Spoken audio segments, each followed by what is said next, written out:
Forget chalk dust on the fingers, this is a whole new era. Though this seems an unusually quiet classroom, each of these 12 students is learning to play an electronic keyboard piano. Only their teacher, Helen Hancock, can hear them. At a touch of a button, she can teach a different piece of music to each student, listen to them playing all together, or teach them in endless combinations. Now I'm going to listen to Year 12, Year 8 as a group, Year 11, and then Year 9. Now practice your pieces quietly until I'm ready to hear your group. Right, Year 12, you ready? After 4, keep together. 1, 2, 3.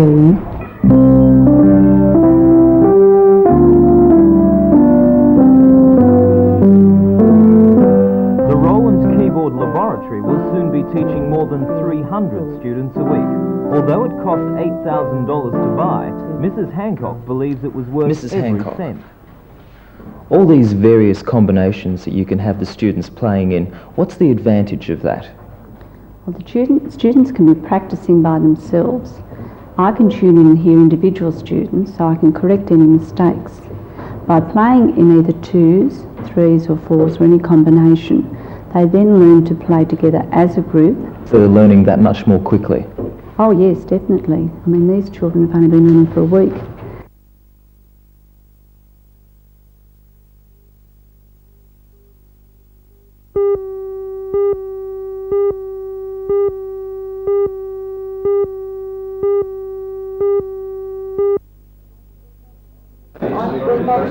Rebates and land developers loans under some of the periods in the Association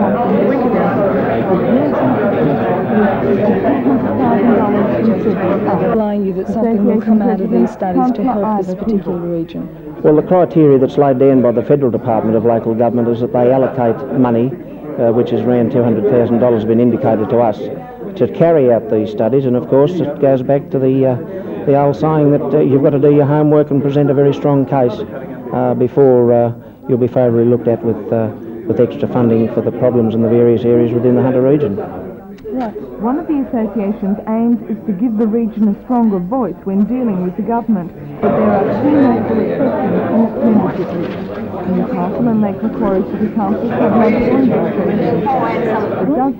No, I don't see it as a problem. I think that Newcastle City and Lake Macquarie City will eventually join us in the not too distant future, and we look forward to them joining our ranks and contributing in the various areas that and the expertise that they can offer from their delegates and their senior officers.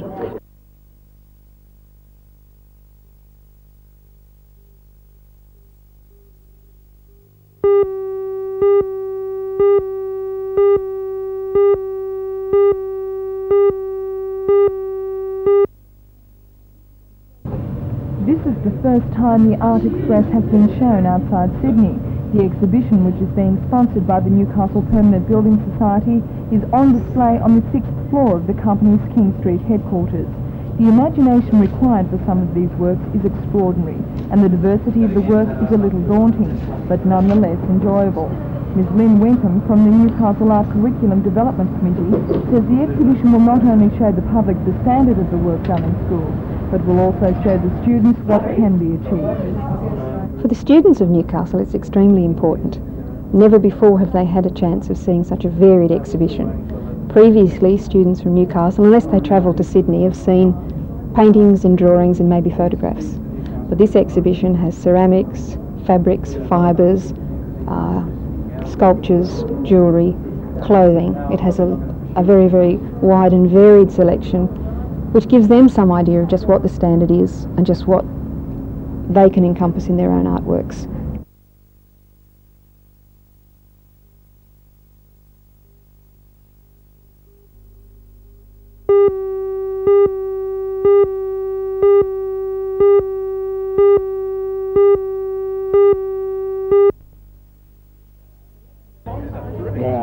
Girls are competing for the honour of being announced announced Maitland Showgirl this Saturday evening. Whoever wins the title will also automatically qualify for the Maitland Zone competition to be judged on the 25th of February. If successful, she will then stand a chance of winning the final at the Sydney Royal Show. The first stage, however, is to become Maitland Showgirl, and to that end, judges assessed the girls for poise at a social gathering at last night's function at the Red Lion Inn at East Maitland. And if a few feathers were ruffled, it wasn't the fault of any of the legitimate contestants, but rather an uninvited ring-in. Before the winner is judged on Saturday, the girls will also be assessed for personality, appearance and their general knowledge of rural Australia. Meanwhile, preparations are well underway for the first day of the show on Friday. Organisers say this year's show will be different from others with an emphasis on free entertainment. Sponsors have come to the fore to make this possible. For the first time, Perry Brothers Circus, which is being sponsored by New Gas, will give performances throughout the show. Other attractions will also include sheepdog trials, the Carlton United Clydesdale team and a puppet show.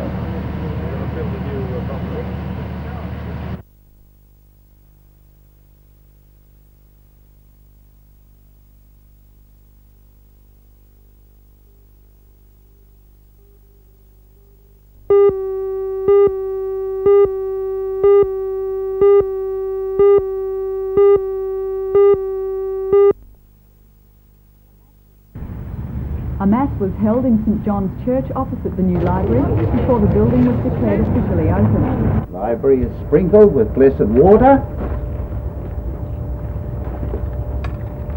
and the ribbon is cut to open the library officially.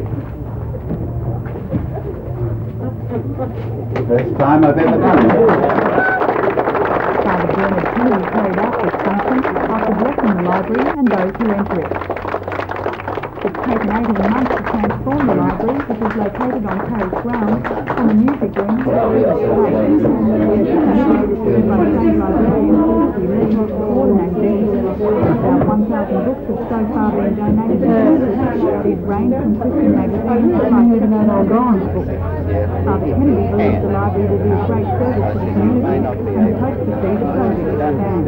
A library is full of books and magazines, and books and magazines contain ideas, and man should live with ideas. Are you hoping the library will expand? Of course! We're already looking for bigger accommodation in the city. If somebody has a spare warehouse, we'll take it over freely.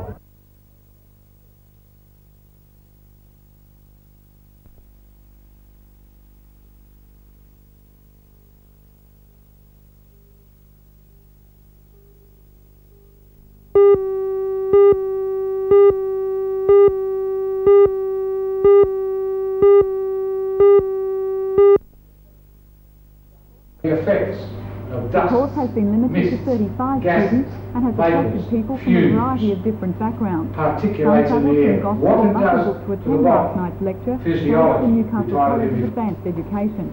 Risk Those people management who includes successfully complete road the 36-week fires, course but will there's an receive a industrial diploma in hygienist safety I'm talking management. about. The State Deputy You Director must of be the an industrial National hygienist, at Council, least you must know what an industrial delivered hygienist last or night's outsourced lecture. measurements. He says the course is being run Let's because come there back is to no the access for people in the hunters who insurance work in and all safer the other areas things that are to attend accidental. tertiary courses in Absolutely. The fact that occupational you're a health and self-insured safety, a identifier subject which he believes should be given high priority. Well, it should mean the control of accidents in the workplace and the control of occupational health risks, so that people who go to work can feel confident in the fact that they will go home without serious injury or serious effect to their health. Have you attracted a broad cross-section of people? To this course? Yes. Very broad indeed.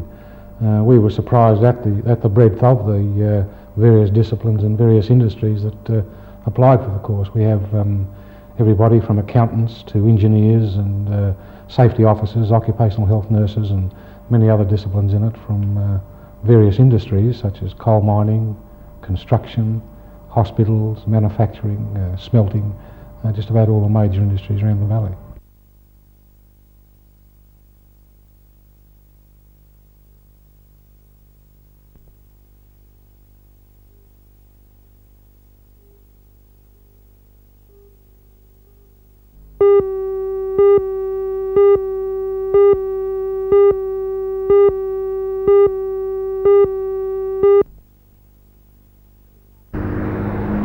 For the past 4 years, the Community Arts and Adult Education Centre has occupied the old Teachers Training College buildings on the corner of Union Street and Parkway Avenue. During that time, it's provided a venue for several permanent organisations to carry out their work, including Free Wheels Theatre and Education, Entitled Act Workers, Newcastle Teachers Workshop and the Student-Inspired Theatre. The Centre's Executive Director, Margaret Hughes, says 50,000 people use the facilities on average per year. She says the centre, which is run on a non-profit basis, now faces closure because the land has been handed over by the state government for housing commission and TAFE purposes. How do you feel about the land being handed over? We're very sad, of course, because it will mean that 8 organisations will be left without a home to go to, and there will probably be a dispersion of energies once this does happen. Have you been given any reason? No reason at all. I just received a letter to say that the land had been handed over to TAFE. Have you been given a date by which you must vacate? Haven't been given an actual date, but when I went to Sydney to see them about it, they did say that it's on the high priority list and it will probably be 3 to 6 months. What sort of service does the centre provide? The service provides centre for people in the community, arts organisations, the unemployed, the disabled, older people who can just come in and work in workshop situations, and also children. Last night, one group that has used the centre's facilities and believes it shouldn't be closed voiced their concern with the performance that Castanets at centre held. Newcastle group, the Castanets, say they often rehearse at the centre. They believe it should remain open.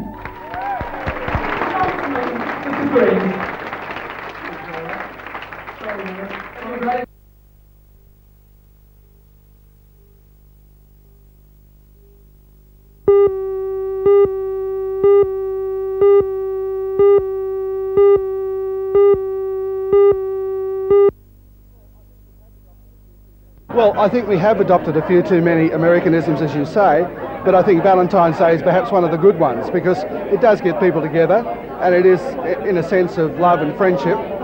So I think it's one of the better ones that we've knocked off from the Yanks, if you like. Around 180 people turned out at the Park Royal this morning to celebrate St Valentine's Day with a breakfast with radio station 2NC. Plans to start the day outside had to be cancelled because of the weather, but as the champagne flowed, most present didn't seem to mind being inside. Announcer David Sayers managed to enter into the spirit of things, even if it was a bit early in the morning. Valentine's Day is just as good as excuse as any to have a breakfast with a few friends, or a few loyal listeners in this instance, and to kiss and cuddle the odd female that you've never met before. You're going to be partaking of that, are you? I already have, and as soon as we finish this, I'll partake with a good self, if I may. Park Royal staff had organised special costumes for the day, and it seemed that at least one of the Indian journalists would do almost anything for free champagne, even if it meant jogging to the function. And where champagne and St Valentine's Day was concerned, another journalist had no intention of being left out either.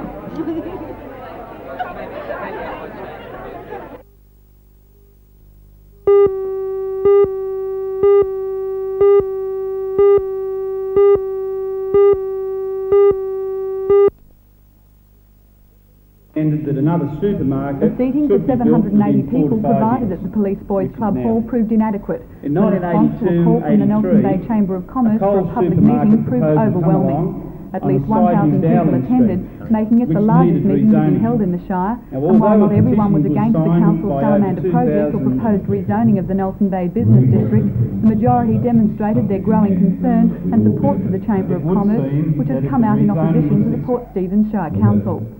Only one council member, Councillor Innes Crichton, attended the meeting.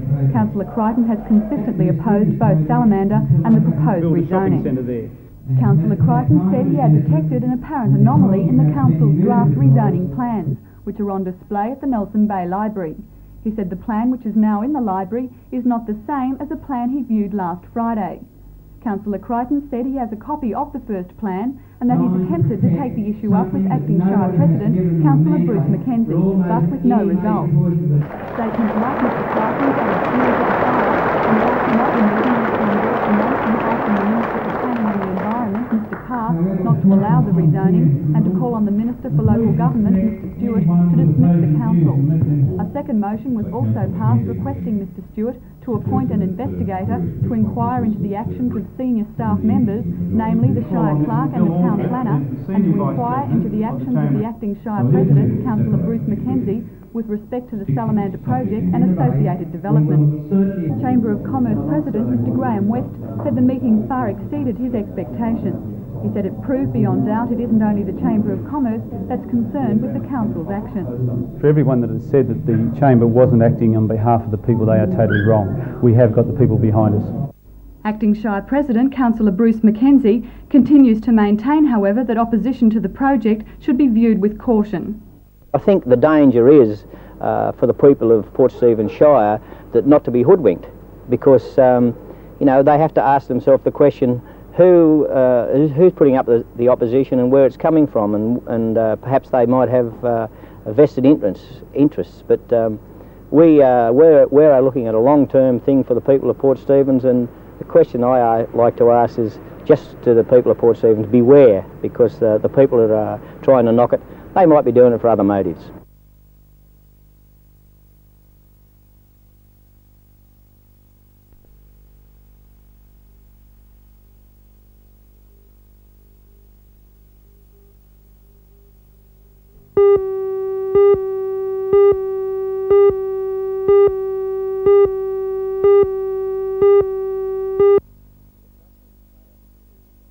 The company plans to dismantle the management structure of R.W. Miller's and transfer management for all the mines to Coal & Allied. That involves closing the Miller's King Street office and transferring the staff to Coal & Allied's office in Hexham. But for 2 years we've had a dispute with Coal & Allied over the small size of that office. There's no room for cats in there, much less additional employees. So you're saying that some employees will be retrenched? I'm saying that we're going to have a major campaign to ensure that there are no retrenchments. We will not accept compulsory retrenchments, but again, we will cooperate for a voluntary retirement scheme and voluntary retrenchment proposals. And what if the company's not willing to come to the party on that? Then we'll have a 48-hour strike, during which time we'll conduct meetings, and at those meetings there'll be further recommendations made. In that context, perhaps I should remind the company that the National Liaison Committee has a policy that says in the event of any further retrenchments in the Australian coal industry, there will be an immediate 48-hour national stoppage.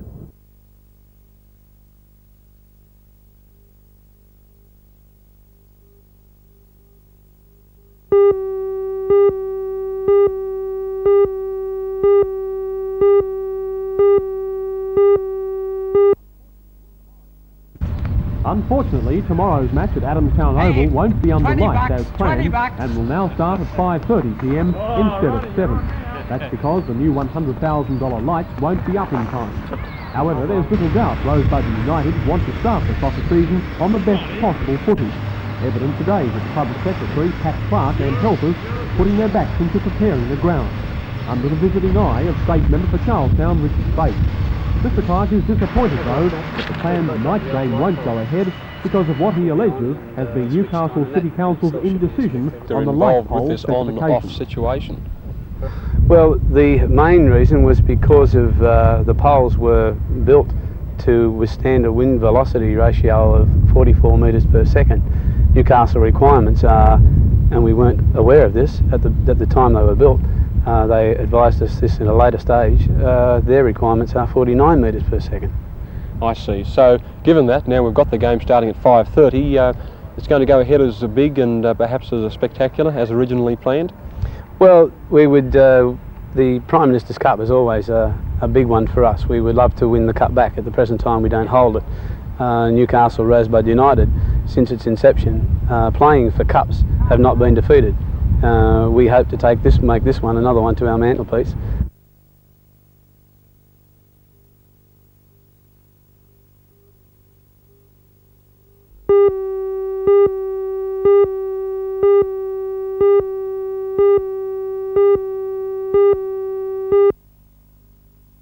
Baxter 31, 94 Bill Gann, and away they go. And there's Crawley well up. Oh, there's trouble here. There's 1, 2, 3 of them into the corner.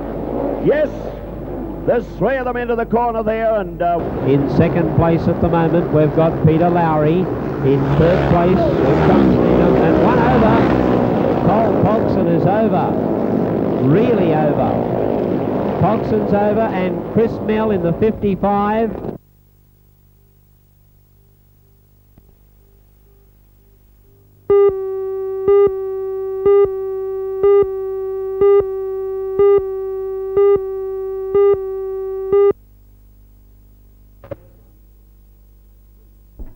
After 3 years' work, Chichester Dam is now firmly bolted down, giving it the ability to withstand any kind of flood that might come spilling down out of the mountains. Work on the dam became necessary when engineers decided the dam, built in 1928, could be at risk in a big enough flood. Now 93 massive bolts secure the dam wall to the rock floor, and this has allowed an increase in storage capacity back to its original level of 23,300 megalitres. As an interim precaution, the dam wall had been reduced in height. The board's president says now all is safe. We've enlarged the spillway about 4.5 times. The tendons in the dam have made the structure safe, so there's no likelihood of it being tipped over by hydraulic water movement underneath the storage. Was there ever much likelihood of that happening? Before we cut the spillway down, there probably was some likelihood of damage from a flood. But as soon as we did the recalculation, we cut it down by about 2.5, 3 metres to enlarge the spillway capacity so that wouldn't happen. Now that this is almost complete, you're about to embark on other capital works. Looking at Burwood Beach, how long before work finally starts on the new outfall tunnel? We'd hope to have a contract let within 2 to 3 months and work starting before the end of this financial year. How long then, though, before there's some improvement in the pollution around Merewether Beach? I suppose the first improvement should be noticed when the outfall and the diffuser are completed. That's about 18 months to 2 years from the date of starting. So we'd say 1987.